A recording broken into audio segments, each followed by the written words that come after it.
Salut la Team Tech, j'espère que vous allez bien, ravi de vous retrouver pour un nouveau Tech Récap où on décortique ensemble toute l'actu tech de la semaine. Au programme, des rumeurs croustillantes sur la RTX 5070 Ti Super et la RTX 5070 Super. Nvidia annonce la GeForce RTX 5050. Le DLSS Transformer sort enfin de la version bêta, Asus officialise ses cartes graphiques BTF et AMD bouscule l'industrie avec sa technique Workgraph capable de réduire l'usage de la VRAM de 600 000 fois. Côté processeur, on en sait un peu plus sur Gorgon Point d'AMD, ainsi que sur un mystérieux Ryzen 5 7400 avec iGPU repéré. Du côté d'Intel, Nova Lake pourrait intégrer une technologie de cache similaire au X3D d'AMD et promet des gains énormes en mono et multicœur, mais la part de marché d'Intel dans les serveurs continue de chuter. Côté gaming, Resident Evil Requiem se dévoile un peu plus, GPD dévoile sa console portable sous Strix-Halo 3 fois plus puissante que la ROG Ally, nouvelle polémique autour de l'écran de la Switch 2, le souci de métal liquide sur la PS5 s'aggrave et les jeux Steam débarquent dans l'appli Xbox sur PC. Côté actu insolite, Microsoft remplace l'écran bleu de la mort par un écran noir, Windows 10 obtient un an de sursis et Asus livre des cartes AMD avec des pièces estampillées RTX. Et encore, ce n'est qu'un avant-goût, de nombreuses autres actus vous attendent, pensez à consulter le chapitrage en description, alors installez-vous tranquillement, c'est parti.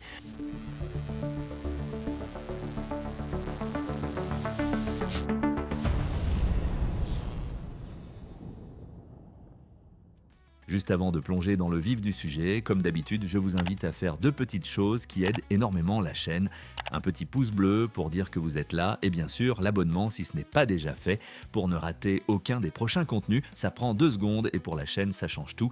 Merci infiniment pour votre soutien. Allez, on attaque sans plus attendre. Cette semaine, comme souvent, c'est l'Epic Games Store qui nous offre Sable. Si vous ne connaissez pas comme moi d'ailleurs, c'est une pépite indé qui risque bien de vous marquer. Vous incarnez Sable, une jeune femme qui se lance dans un voyage initiatique à travers des déserts immenses et des paysages à couper le souffle. Le jeu est une pure invitation à l'exploration et à la contemplation, la direction artistique qui s'inspire très clairement du travail du légendaire dessinateur français Moebius est tout simplement sublime. Chaque panorama est une carte postale, vous allez explorer des carcasses de vaisseaux spatiaux, des vestiges d'anciennes civilisations, le tout à bord de votre aérocycle que vous pourrez personnaliser. Il n'y a pas de combat, pas de stress, juste le plaisir de la découverte, des rencontres avec d'autres nomades et la quête de soi. La bande-son, composée par le groupe Japanese Breakfast, est une merveille qui accompagne parfaitement l'ambiance onirique du titre. En plus, une mise à jour a récemment ajouté une activité de pêche dans le désert et un vivarium pour exposer vos trouvailles.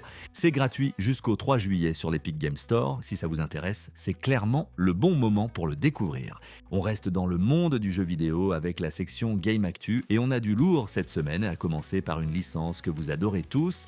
Vous vous souvenez, il y a 2 ou 3 semaines, on avait parlé des premières infos sur le prochain Resident Evil. Eh bien, on a encore plus d'infos aujourd'hui. Capcom a levé le voile sur Resident Evil Requiem, le nom officiel de Resident Evil 9 comme on l'avait déjà évoqué. Et non, le jeu ne sera pas un monde ouvert. Le directeur Koshi Nakanishi a confirmé que l'équipe avait bien expérimenté cette idée et même un concept de jeu en ligne, mais qu'ils ont vite réalisé que ce n'était pas ce que les fans attendaient. C'est une super nouvelle car ça montre que Capcom est à l'écoute de sa communauté. Le producteur Masachika Kawata a d'ailleurs insisté sur le fait que Requiem sera un jeu solo et hors ligne.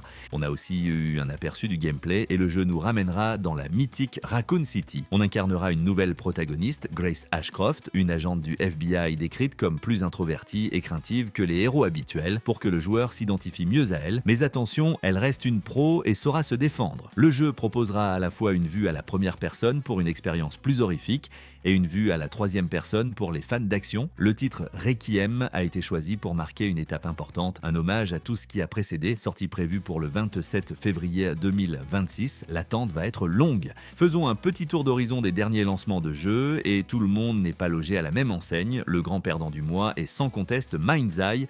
Le lancement a été un véritable désastre avec des problèmes techniques si graves que PlayStation a dû proposer des remboursements et le studio Build à Rocket Boy a annoncé des licenciements. Les chiffres sont sans appel, moins de 250 000 joueurs au total, dont seulement 35 000 sur Steam, là où se trouve retrouve pourtant sa plateforme de création de contenu censée être le cœur du jeu. C'est actuellement le jeu le moins bien noté de 2025, une véritable catastrophe industrielle. Dans une situation un peu moins critique mais tout de même compliquée, on trouve FBC, Firebreak de Remedy. Malgré 1,3 million de joueurs, le chiffre est à nuancer. La plupart viennent du Game Pass et du PlayStation Plus, ce qui ne se traduit pas par des ventes directes. Pour un jeu multijoueur, ce n'est pas un départ idéal, mais le studio a réaffirmé son engagement à soutenir le titre sur le long terme. Heureusement, il y a aussi de belles réussites. Dune Awakening a dépassé les 1,2 million de joueurs. Rematch cartonne avec plus de 3,4 millions de joueurs au total, majoritairement sur Xbox grâce au Game Pass, et le jeu indépendant Peak est un véritable phénomène avec plus de 2,2 millions de joueurs, comme quoi le mois de juin a été riche en émotions, pour le meilleur et pour le pire. Pendant que certains jeux peinent à trouver leur public, Sony de son côté célèbre les 15 ans d'un service devenu central dans sa stratégie. À l'occasion des 15 ans du PlayStation Plus, Sony a fait le point sur son service. Nick Maguire, vice-président des services chez Sony, a affirmé que l'engagement des joueurs n'a jamais été aussi élevé. Le passage au nouveau modèle à 3 niveaux, Essential, Extra, Premium, a dépassé leurs attentes et de plus en plus de joueurs optent pour les formules les plus chères. Cependant, malgré ce succès et les hausses de prix, Sony reste ferme sur sa stratégie. Pas question de mettre ses jeux first party comme les productions des PlayStation Studios dans le service dès leur sortie. Ils préfèrent de continuer à proposer 4 ou 5 titres indépendants en Day One et ajouter leurs propres gros jeux 12 à 18 mois après leur lancement. Interrogé sur le cas de Concorde, le nouveau jeu multijoueur qui a fait un flop, Maguire n'a pas voulu dire si une sortie directe dans le PS Plus aurait pu le sauver. Il a aussi botté en touche concernant le retrait de certains jeux first party du catalogue comme la saga Resistance, expliquant simplement qu'il faut garder l'offre fraîche. C'est un peu décevant, surtout pour des jeux difficilement accessibles autrement. En clair, la stratégie de Sony fonctionne financièrement et ils n'ont aucune raison d'en changer pour le moment, n'en déplaise à certains joueurs. Mais pendant que Sony se félicite de sa stratégie avec le PlayStation Plus, un autre sujet bien plus inquiétant refait surface du côté de la PS5. Il y a quelque temps, ce problème faisait la une du web, mais il semble aujourd'hui prendre encore plus d'ampleur. De plus en plus d'utilisateurs, en particulier ceux qui possèdent les premiers modèles de PlayStation 5, rapportent des soucis liés au métal liquide utilisé pour refroidir l'APU. Le fondateur d'Alderon Games, le studio derrière Path of Titans, a tiré la sonnette d'alarme. Il a constaté qu'une part croissante de ses joueurs voyaient leur console s'éteindre subitement, un problème qui semble s'être accentué avec la dernière mise à jour de son jeu. Le problème viendrait du fait que lorsque la console est placée à la verticale, le métal liquide a tendance à couler vers le bas, créant des points secs sur l'APU. Ces zones mal refroidies provoquent une surchauffe et un arrêt de sécurité. Sony aurait tenté de corriger ce défaut de conception sur les modèles Slim et Pro avec des rebords supplémentaires, mais il est trop tôt pour savoir si c'est efficace. Pour les millions de consoles de lancement qui ne sont plus sous garantie, la réparation pourrait être coûteuse. Certains craignent même que de nombreuses consoles ne tombent en panne dans les prochaines années. Si le problème devient une véritable épidémie, Sony devra prendre ses responsabilités, peut-être avec un programme de réparation gratuit. Chez Nintendo aussi, l'enthousiasme retombe un peu.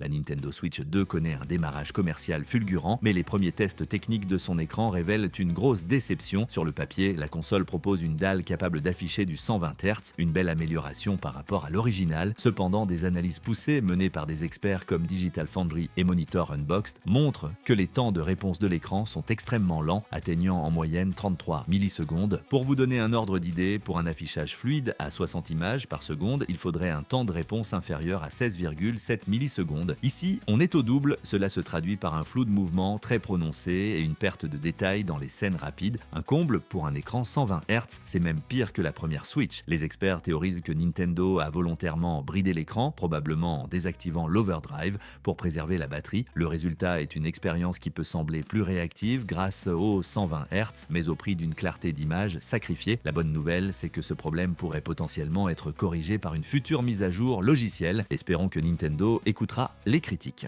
Du côté de Microsoft, la stratégie repose moins sur les exclusivités que sur l'ouverture de son écosystème, notamment sur PC. Microsoft continue sa stratégie d'ouverture et fait un pas de plus vers l'unification des bibliothèques de jeux sur PC. Les membres du programme Xbox Insider peuvent désormais voir leurs jeux Steam directement dans l'application Xbox sur PC. Concrètement, l'application détecte les jeux installés via d'autres lanceurs, comme Steam pour le moment, et les affiche dans votre bibliothèque.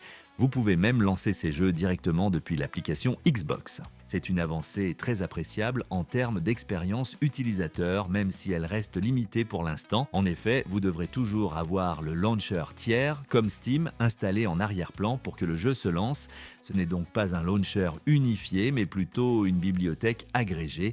Microsoft a confirmé que ce n'est qu'un début et que d'autres boutiques, comme Battle.net, qui leur appartient, seront intégrées à l'avenir. C'est une excellente initiative qui va dans le sens de la simplification pour les joueurs PC qui ont des jeux éparpillés sur une multitude de plateformes. Allez, on passe à une rubrique un peu plus légère, l'Insolitech, où l'on découvre les histoires les plus étranges et surprenantes de la tech. Commençons par ce message d'erreur devenu légendaire. Après 4 décennies de service forcé, le Blue Screen of Death tire enfin sa révérence. Microsoft a confirmé qu'il sera remplacé par un Black Screen of Death. Le fond devient noir et le design est simplifié. Exit le grand smiley triste et le QR code place un simple code d'erreur clair et lisible en bas de l'écran. Le but est de rendre le diagnostic plus rapide et plus simple pour les utilisateurs et les services informatiques. Mais le plus important n'est pas le changement de couleur, c'est ce qui se passe en coulisses. Microsoft introduit une nouvelle fonctionnalité appelée Quick Machine Recovery ou QMR. Cette nouveauté est une réponse directe à la catastrophe de la mise à jour CrowdStrike de l'an dernier qui avait paralysé des millions de PC. Si un ordinateur entre dans une boucle de redémarrage, QMR permettra de démarrer dans un environnement de récupération spécial depuis lequel Microsoft pourra déployer des correctifs ciblés même si Windows ne démarre plus. C'est une avancée majeure pour la stabilité et la sécurité du système. Ces changements arriveront pour tous les utilisateurs de Windows 11 à la fin de l'été 2025. C'est une évolution bienvenue qui pourrait nous éviter bien des maux de tête à l'avenir.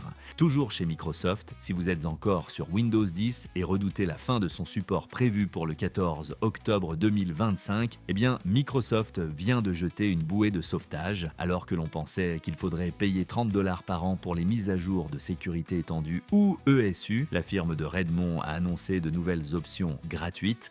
Pour bénéficier d'un an de mise à jour de sécurité supplémentaire jusqu'en octobre 2026, il suffira soit d'activer la fonctionnalité Windows Backup, soit d'utiliser 1000 points Microsoft Rewards qui s'obtiennent assez facilement. Attention, il y a une contrepartie. Ces deux méthodes nécessitent l'utilisation d'un compte Microsoft. C'est une manière habile pour l'entreprise de pousser les derniers utilisateurs de comptes locaux à migrer vers son écosystème. Une fois le PC inscrit au programme ESU, il continuera de recevoir les mises à jour même si vous vous déconnectez de votre compte Microsoft par la suite. Cette offre ne concerne que les particuliers. Les entreprises devront toujours payer. C'est une bonne nouvelle pour les millions d'utilisateurs dont le PC n'est pas compatible avec Windows 11, leur offrant une année de tranquillité supplémentaire. Mais ne vous y trompez pas, l'objectif final de Microsoft reste de vous faire passer à Windows 11. Changement de registre, mais toujours dans l'insolite, cap sur une bourde signée Asus. Celle-là, elle est collector. Imaginez, vous achetez une carte graphique flambant neuve, une Asus TUF Radeon RX 9070 XT. Vous rentrez chez vous, vous ouvrez la boîte et là, surprise, la carte arbore fièrement un carénage de GeForce RTX 50. C'est l'histoire incroyable qui est arrivée à un utilisateur sur Reddit. Il a reçu une carte hybride avec un PCB de Radeon et un système de refroidissement de GeForce affichant les logos des deux marques concurrentes. On dirait une blague, mais c'est bien réel. L'utilisateur qui avait des soucis avec sa carte d'origine l'a échangé en magasin et a reçu ce modèle unique au monde. Cela soulève une question amusante sur les lignes d'assemblage d'Asus. Il semblerait que les refroidisseurs des deux marques soient si similaires cette année qu'une erreur humaine a pu se produire. C'est à la fois hilarant et un peu inquiétant pour le contrôle qualité. L'utilisateur se demandait s'il devait garder cette carte même ou l'échanger à nouveau. Franchement, à sa place, je l'aurais gardée. C'est une pièce de collection qui doit valoir de l'or pour les passionnés, un véritable collector involontaire. On passe maintenant aux annonces de nouveaux produits et il y a de quoi se faire plaisir cette semaine.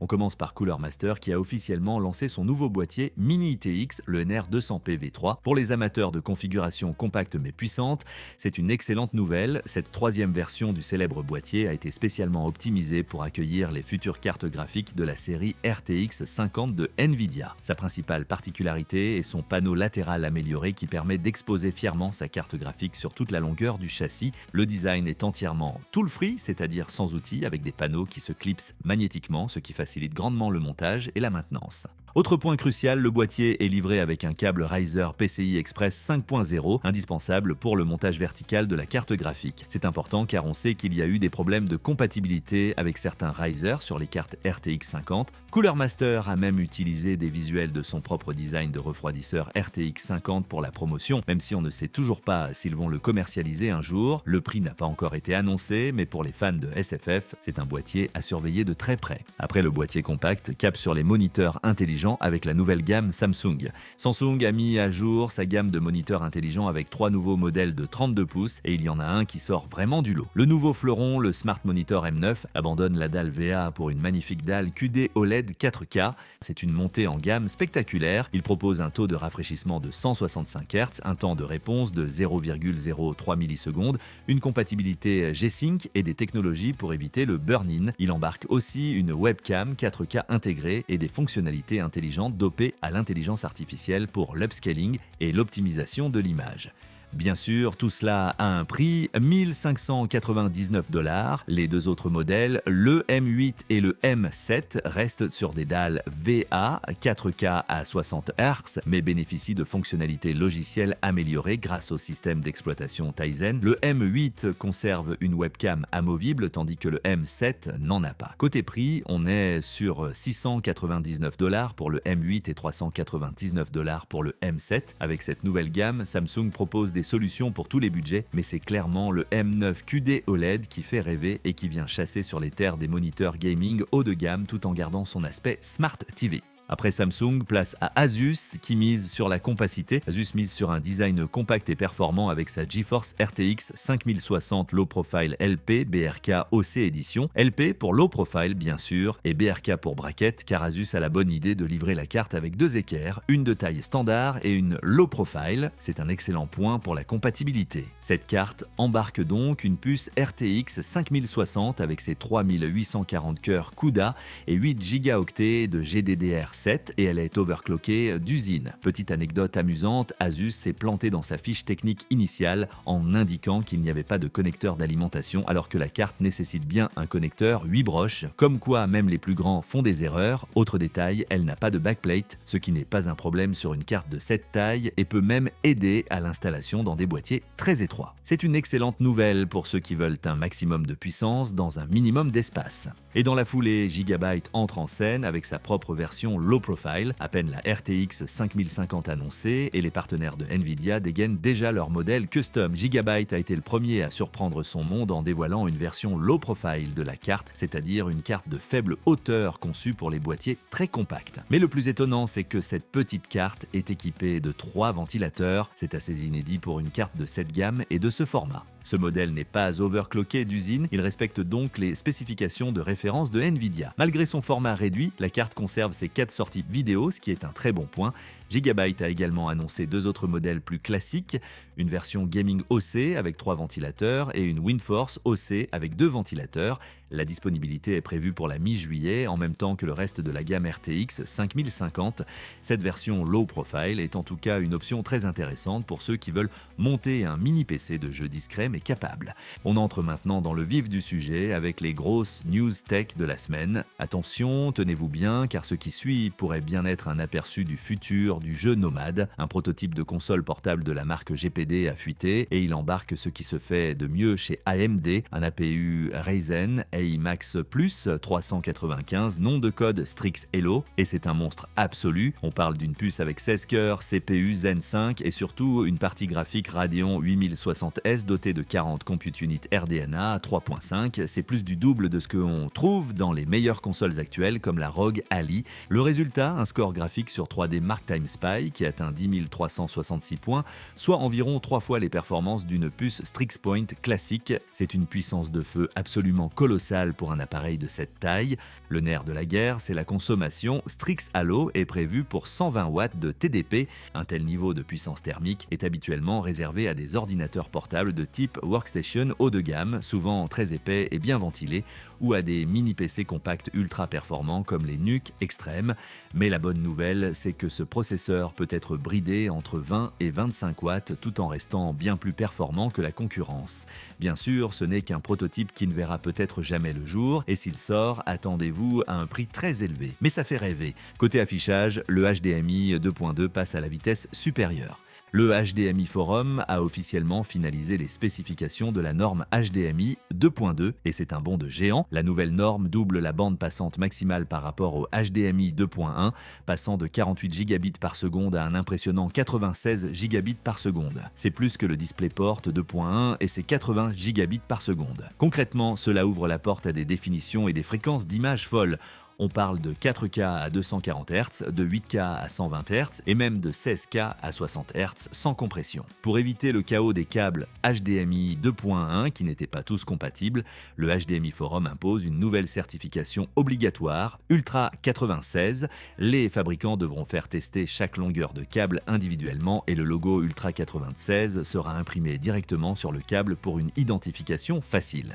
Fini les mauvaises surprises, la norme introduit aussi le Latency Indication Protocol ou LIP qui améliorera la synchronisation audio-vidéo dans les installations complexes. La grande question est de savoir quand on verra les premiers appareils compatibles. On l'évoquait déjà la semaine dernière, des rumeurs suggèrent que les prochaines cartes graphiques Radeon d'AMD pourraient prendre en charge cette norme. Le futur de l'affichage s'annonce donc spectaculaire.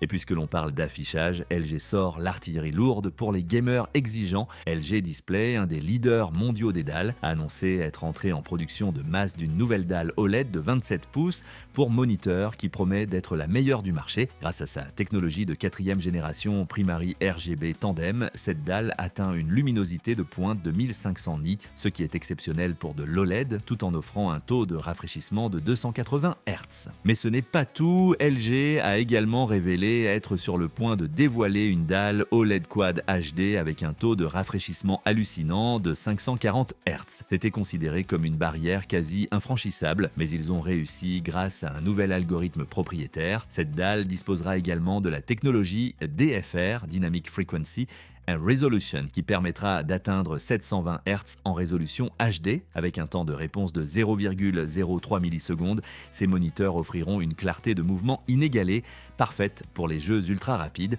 La production de cette dalle 540 Hz devrait commencer au second semestre de cette année. La guerre des moniteurs gaming n'a jamais été aussi excitante. Du côté de la mémoire, on assiste à un retournement inattendu. C'est une situation totalement inédite sur le marché de la mémoire vive. Pour la toute première fois depuis son lancement, la DDR4 est devenue plus chère que la DDR5. Oui, vous avez bien entendu, habituellement la nouvelle technologie est plus onéreuse, mais là c'est l'inverse. Comment est-ce possible? C'est la conséquence de plusieurs facteurs. D'abord, les grands fabricants comme Micron et Samsung ont annoncé qu'ils arrêtaient progressivement la production de DDR4 pour se concentrer sur la DDR5 et la HBM, la mémoire pour l'IA. Cela a entraîné une raréfaction des stocks de DDR4 et comme la demande est encore très forte, notamment pour les plateformes plus anciennes, les prix s'envolent. Certaines barrettes de DDR4 ont vu leur prix augmenter de 40% en une seule semaine. En parallèle, le prix de la DDR5 continue de baisser grâce à une production de masse bien établie. Si vous prévoyez de monter une nouvelle configuration, cette situation renforce encore plus l'intérêt de partir sur une plateforme compatible DDR5. C'est un retournement de situation spectaculaire qui montre à quelle vitesse le marché de la tech peut évoluer. Du côté de la gravure fine, Samsung doit revoir ses ambitions. Mauvaise nouvelle pour Samsung Foundry, la division de fabrication de puces du géant coréen serait en difficulté sur ses processus de gravure les plus avancés. Selon un nouveau rapport, Samsung aurait reporté son projet de gravure en 1.4 nanomètres à 2028, soit un retard de près de 2 ans sur le calendrier initial. Cette décision s'expliquerait par des rendements décevants et la volonté de l'entreprise de restructurer ses priorités. Samsung va donc concentrer tous ses efforts sur le processus en 2 nanomètres, où les progrès seraient bien plus encourageants. L'entreprise espère même pouvoir lancer la production en masse sur ce nœud d'ici la fin de l'année et l'introduire dans son usine américaine de Taylor début 2026, potentiellement avant TSMC. C'est un pari risqué mais nécessaire pour Samsung qui doit absolument réussir sur ce nœud pour rester dans la course face à un TSMC dominant et un Intel qui revient en force avec ses Intel Foundry Services. La bataille de la finesse de gravure est plus stratégique que jamais. Samsung n'est pas le seul à devoir adapter sa stratégie face au défi de la production de puces. TSMC TSMC aussi rencontre des contraintes spécifiques. Malgré la montée en puissance de la production de puces aux États-Unis, la chaîne d'approvisionnement américaine reste dépendante de Taïwan pour l'étape cruciale du conditionnement. En effet, les plaquettes produites dans l'usine TSMC d'Arizona sont expédiées par avion à Taïwan afin d'être emballées, notamment pour répondre à la forte demande des serveurs d'intelligence artificielle. TSMC ne dispose pas encore de capacité d'emballage suffisante aux États-Unis, ce qui oblige l'entreprise à recourir au transport aérien plus rapide et pratique pour le moment. Cette situation génère une hausse notable du fret aérien transpacifique, profitant notamment à des compagnies taïwanaises comme Eva Air. Malgré cette dépendance temporaire, la chaîne d'approvisionnement américaine progresse. TSMC prévoit d'investir massivement et vise à couvrir plus de 50% de la demande intérieure d'ici 2032, notamment grâce au développement de technologies avancées comme le 1,6 nanomètre, une étape importante vers plus d'autonomie. Passons maintenant au monde des processeurs. Dans le contexte de la guerre technologique entre la Chine et les États-Unis, la Chine continue de développer ses propres solutions matérielles. L'entreprise chinoise Longzhon vient de présenter sa nouvelle famille de processeurs pour serveurs, la série LS3C6000. Le modèle le plus puissant, le LS3C6000Q, embarque 64 cœurs, 64 bits et 128 threads basés sur leur micro-architecture de 4e génération. Fonctionnant entre 2 et 2,2 GHz, ces puces utilisent de la mémoire DDR4 et disposent de 128 lignes PCI Express. Longzhon affirme que son modèle à 64 cœurs est à peu près comparable au Xeon Platinum 8380 d'Intel, un processeur de la génération Ice Lake SP de 2021 qui compte 40 cœurs. Même si ces puces ne rivalisent pas encore avec les dernières générations d'Intel ou d'AMD, elles montrent les progrès constants de la Chine dans sa quête d'indépendance technologique. C'est un acteur à surveiller car il pourrait, à terme, rebattre les cartes sur le marché mondial des serveurs. Chez AMD, on s'active aussi sur l'entrée de gamme pour les petites configs. AMD pourrait bientôt compléter sa gamme de processeurs d'entrée de gamme sur la plateforme AM5, après le Ryzen 5 7400F, qui est une version sans partie graphique intégrée. Des manifestes d'expédition mentionnent l'existence d'un Ryzen 5 7400. La différence, ce modèle serait équipé d'un iGPU. Il s'agirait d'un processeur à 6 cœurs Zen 4 avec un TDP de 65 watts. N'attendez pas des performances graphiques de folie comme sur un APU de la série G. Le but ici est de proposer un processeur abordable capable de gérer l'affichage sans nécessité de carte graphique dédiée, ce qui est idéal pour des configurations de bureautique ou des PC multimédia à petit budget. C'est une bonne chose qu'AMD continue d'étoffer son offre sur l'entrée de gamme AM5, rendant la plateforme plus accessible. On peut s'attendre à des pratiques de réduction des coûts comme un IHS non soudé à l'image du 7400F qui, pour rappel, n'est pas disponible officiellement en France. Toujours chez AMD, on prépare déjà la suite pour les processeurs portables. Des documents d'expédition ont révélé l'existence d'une nouvelle série de puces, nom de code Gorgon Point. Il ne s'agit pas d'une nouvelle architecture, mais plutôt d'un rafraîchissement de la série Strix Point qui constitue la gamme Ryzen i300 que l'on commence à peine à voir arriver. Cette nouvelle série devrait logiquement s'appeler Ryzen i400 et sortirait vers la mi-2026. Quoi de neuf au programme? Pas de révolution, mais des optimisations. On resterait sur la même base technique, des cœurs CPU Zen 5, une partie graphique RDNA 3.5 et un NPU XDNA 2.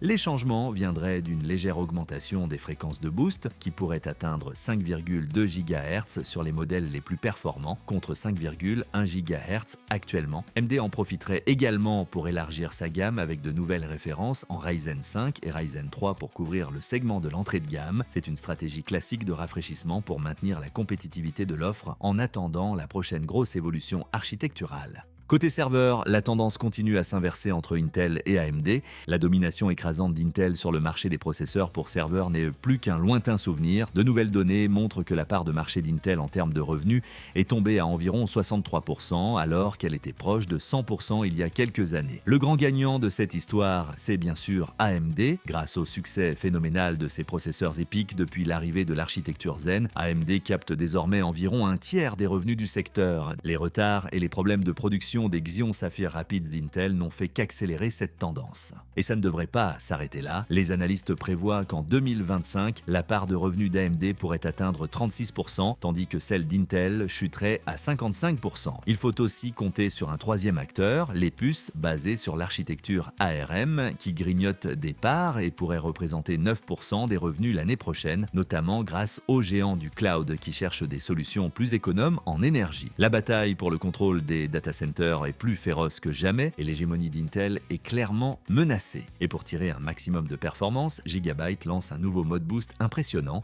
Gigabit a annoncé une nouvelle fonctionnalité pour ses cartes mères Z890, baptisée Ultra Turbo Mode. Il s'agit d'une optimisation au niveau du BIOS qui promet des gains de performance significatifs pour les processeurs Intel Core Ultra 200 alias Arrow Lake S. Gigabyte annonce des chiffres assez incroyables, jusqu'à 68% de gains dans le benchmark mémoire AIDA 64 et tenez-vous bien jusqu'à 35% d'images par seconde en plus dans des jeux comme Hitman 3. Alors évidemment, il faut prendre ces chiffres avec d'énormes pincettes. Un gain de 35% en jeu, c'est colossal et c'est très probablement un cas d'école extrêmement favorable et non une moyenne. Cependant, la fonctionnalité en elle-même est intéressante. Elle propose 3 profils de performance LV1, LV2 et LV3 extrêmes qui ajustent intelligemment la fréquence du CPU, la latence de la RAM et les limites de puissance pour extraire le maximum de performance du matériel sans que l'utilisateur n'ait à se plonger dans des réglages manuels complexes. C'est une sorte d'overclocking automatique et simplifié, une bonne initiative pour ceux qui veulent le meilleur de leur config sans se prendre la tête. Et tant qu'on parle d'Intel, chaque semaine apporte son lot de révélations sur la prochaine génération de leurs processeurs. Ces dernières semaines nous ont révélé le nombre de cœurs, leur répartition selon les gammes, ainsi que le changement de socket, aussi bien pour les PC de bureau que pour les ordinateurs portables. Cette semaine, une fuite provenant d'une diapositive interne d'Intel suggère des gains de performance spectaculaires pour la future génération de processeurs Nova Lake, attendue pour 2026. La gamme, qui pourrait être commercialisée sous le nom de Core Ultra 300, viserait une augmentation de plus de 10% en performance monocœur et de plus de 60% en multicœur, probablement par rapport à la génération Arrow Lake. Cette avancée serait rendue possible par une toute nouvelle architecture reposant sur des cœurs P-Core, Coyote Cove et des cœurs E-Core Arctic Wolf. Comme nous le savons déjà, le changement le plus notable réside dans le nombre de cœurs, le modèle phare, potentiellement un Core Ultra 9, il pourrait intégrer jusqu'à 52 cœurs au total. Cette configuration inclurait 16 P-Core, 32 U-Core et pour la première fois 4 LP-Core, cœurs à très basse consommation, soit plus du double des 24 cœurs du haut de gamme Arrow Lake. Intel affiche clairement son ambition de reprendre le leadership en performance de jeu. Pour y parvenir, de nouvelles rumeurs persistantes évoquent l'introduction de variantes BLLC pour Big Last Level Cache, une technologie de cache volumineux conçue pour rivaliser directement avec le 3DV cache d'AMD. Les modèles Core Ultra 9 équipés de ce BLLC pourraient atteindre 180 mégaoctets de cache, tandis que les Core Ultra 7 disposeraient de 144 mégaoctets, dépassant ainsi les offres actuelles d'AMD. Ces nouveaux processeurs nécessiteront un changement matériel majeur puisqu'ils utiliseront un nouveau socket LGA 1954 pour les ordinateurs de bureau, rendant les cartes mères actuelles incompatibles. Le TDP des modèles les plus performants est quant à lui estimé à 150 watts. Passons maintenant au GPU avec cette nouvelle bluffante concoctée par AMD. AMD franchit un nouveau cap dans l'optimisation de la VRAM grâce à une innovation spectaculaire développée dans ses laboratoires de recherche. Des chercheurs ont mis au point une technique appelée Workgraphs qui permet de réduire de manière drastique l'utilisation de la mémoire vidéo pour le rendu de scènes complexes comme des forêts. Dans leur exemple, le rendu d'une scène avec de nombreux arbres qui nécessitait 34,8 gigaoctets de VRAM avec les méthodes traditionnelles n'en nécessite plus que 51 kilooctets avec les Workgraphs. C'est une réduction de plus de 600 000 fois, c'est tout simplement hallucinant.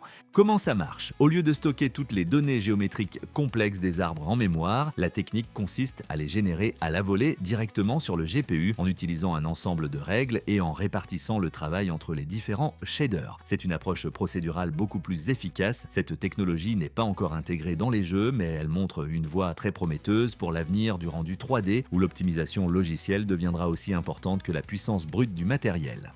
Dans un autre registre, Asus officialise ses cartes graphiques au design sans câble apparent. Asus a lancé ses nouvelles cartes graphiques au format BTF pour Back to the Future avec en vedette la ROG Astral RTX 5090. Le concept BTF vise à cacher tous les câbles d'alimentation pour un rendu esthétique impeccable. La grande nouveauté de cette génération, c'est que le connecteur d'alimentation spécial, le GCHPWR, qui se branche à l'arrière de la carte mère, est désormais détachable. C'est une excellente nouvelle car cela signifie que ces cartes BTF sont maintenant aussi compatibles avec les cartes mères standards. Vous n'êtes plus obligé d'acheter tout l'écosystème BTF, la carte conserve un connecteur d'alimentation 16 broches classique, ce qui la rend universelle. Asus a démontré la robustesse de son connecteur propriétaire en lui faisant passer plus de 2600 watts sans aucun signe de surchauffe ni de défaillance. Une vraie prouesse d'ingénierie, outre la 5090, une TUF Gaming RTX 5070 Ti BTF en version blanche a aussi été annoncée. C'est une technologie qui mûrit et qui devient de plus en plus intéressante pour les amateurs de montage PC épuré. Chez Nvidia, le focus est sur l'intelligence artificielle avec un DLSS nouvelle génération plus léger et plus efficace. Bonne nouvelle pour les possesseurs de cartes Nvidia, le nouveau modèle DLSS Transformer qui fait partie de la suite DLSS 4 est officiellement sorti de sa phase bêta. Pour rappel, ce nouveau modèle d'upscaling utilise une IA de type Transformer, plus avancée que les réseaux de neurones convolutionnels CNN précédents. Cela se traduit par une meilleure qualité d'image avec des pixels plus stables, moins de ghosting et de meilleurs détails en mouvement. Mais la dernière mise à jour du SDK apporte une autre bonne surprise, une optimisation de l'utilisation de la VRAM. Le nouveau modèle DLSS Transformer nécessite en moyenne 20% de mémoire vidéo en moins pour fonctionner. C'est une excellente nouvelle, en particulier pour les cartes graphiques avec moins de VRAM comme les modèles d'entrée et de milieu de gamme. Pour une résolution de 1080p, l'impact sur la VRAM est maintenant négligeable, à peine 1% de l'utilisation pour une carte de 8 Go. C'est une belle optimisation qui rend la technologie encore plus efficace et accessible. Et puisqu'on parle de Nvidia, impossible d'éviter le sujet chaud de la semaine, la RTX 5050. Donc cette semaine, c'est la toute nouvelle RTX 5050 qui est sous les feux des projecteurs. La semaine dernière, on vous parlait des rumeurs d'un lancement anticipé. Eh bien, c'est encore plus compliqué que ça. Nvidia a officiellement annoncé sa carte. 249 $, un GPU GB 260 avec 2560 cœurs CUDA, 8 Go de mémoire GDDR6 sur un bus 128 bits et un TDP de 130 watts. C'est la nouvelle porte d'entrée dans la famille Blackwell. Mais là où ça se corse, c'est sur la date de sortie. Le site mondial de Nvidia annonce une disponibilité pour la seconde moitié de juillet, sauf que le site chinois, lui, ne mentionne pas cette précision, ce qui laisse penser que la carte pourrait être lancée le 1er juillet en Chine, bien avant le reste du monde. Ajoutez à cela l'annonce de la version pour PC portable qui, elle, est équipée de mémoire GDDR7 plus rapide. Nvidia justifie ce choix par une meilleure efficacité énergétique pour les laptops. Mais ça fait un peu grincer des dents de voir la version desktop avec de la GDDR6 plus lente. Les partenaires comme Gigabyte sont déjà sur le pied de guerre avec des modèles custom déjà annoncés, dont une version low profile à 3 ventilateurs, une première pour une carte de cette gamme comme mentionné plus tôt dans la section produits. Et pour finir, une première fuite de benchmark sous Furmark a montré la carte avec une fréquence boost atteignant 2,9 GHz, mais des performances qui la placeraient au niveau d'une GTX 1070 Ti, donc en dessous d'une RTX 3060. Bref, un lancement un peu chaotique, comme le reste de la gamme d'ailleurs, un positionnement tarifaire agressif, mais des performances qui restent à confirmer dans de vrais jeux. Mais ce n'est que la première étape. Attendez de voir ce que Nvidia prépare avec les RTX 5070 Super, ça promet du lourd. La RTX 5070 Super est en préparation chez Nvidia, et si vous suivez bien les tech récaps, ce n'est plus vraiment une surprise. En revanche, de nouvelles infos viennent de tomber, et les améliorations prévues valent clairement le détour. Selon les révélations de Copy7 Kimi, un leaker réputé pour sa précision sur les GPU Nvidia, cette version Super intégrerait le GPU GB205-400 dans sa configuration complète. La RTX 5070 Super disposerait de 6400 cœurs CUDA, soit une augmentation de 4% par rapport aux 6144 cœurs de la RTX 5070 classique. L'amélioration la plus notable concerne cependant la configuration mémoire qui passerait à 18 Go de GDDR7 contre 12 Go actuellement. Cette augmentation de 50% de la capacité mémoire nécessiterait l'adoption de modules GDDR7 de 3 Go au lieu des modules de 2 Go utilisés sur le modèle standard. Le bus mémoire de 192 bits serait conservé maintenant, ainsi la bande passante à 672 gigabits par seconde. En contrepartie, la consommation énergétique passerait à 275 watts, soit 25 watts de plus que la RTX 5070 actuelle. Cette hausse de 10% reste plus ou moins raisonnable au vu des améliorations annoncées. Aucune date de sortie officielle n'a été communiquée pour cette RTX 5070 Super. Les sources suggèrent qu'elle pourrait faire partie d'un rafraîchissement super de milieu de cycle dans les mois à venir, potentiellement aux côtés de la RTX 5080 Super, également en préparation comme nous avions déjà relayé dans cette émission. Et si vous pensiez que c'était tout, la RTX 5070 Ti Super arrive avec une surprise encore plus impressionnante.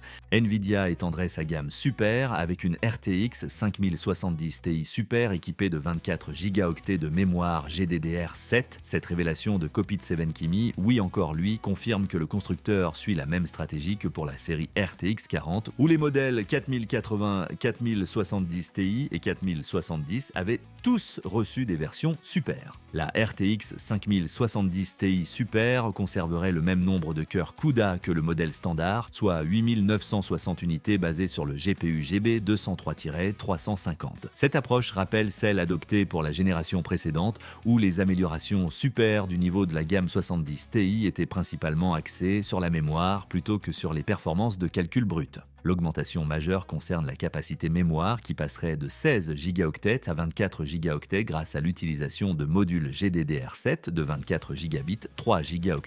Cette configuration conserverait le bus mémoire de 256 bits et la vitesse de 28 Gb par seconde, maintenant ainsi la bande passante identique au modèle actuel. L'augmentation de 50% de la capacité mémoire positionnerait cette carte comme particulièrement adaptée aux charges de travail intensives en mémoire. La consommation énergétique grimperait à 350 watts, soit une hausse de 50 watts par rapport à la RTX 5070 Ti standard. Cette augmentation de 17% placerait la carte à seulement 10 watts de la RTX 5080 actuelle. Selon Benchlife, ces cartes super ne seraient pas attendues avant le CES 2025, suggérant un lancement dans plusieurs mois plutôt que dans les semaines à venir. Et voilà, c'est déjà la fin de ce Tech Recap. Merci d'avoir été au rendez-vous. C'était un vrai plaisir de passer en revue toute l'actu tech avec vous. Comme d'habitude, dites-moi en commentaire quelle info vous a le plus marqué, j'ai hâte de lire vos retours. Si la vidéo vous a plu, n'oubliez pas le petit pouce bleu, ça aide énormément la chaîne. Et bien sûr, n'oubliez pas de vous abonner si ce n'est pas encore fait, c'est le meilleur moyen de ne rien rater des prochains récaps. Et pourquoi ne pas la partager autour de vous? Vos proches apprécieront peut-être eux aussi ce résumé de la semaine. On se retrouve dès la semaine prochaine pour un nouveau Tech Recap. D'ici là, portez-vous bien, salut!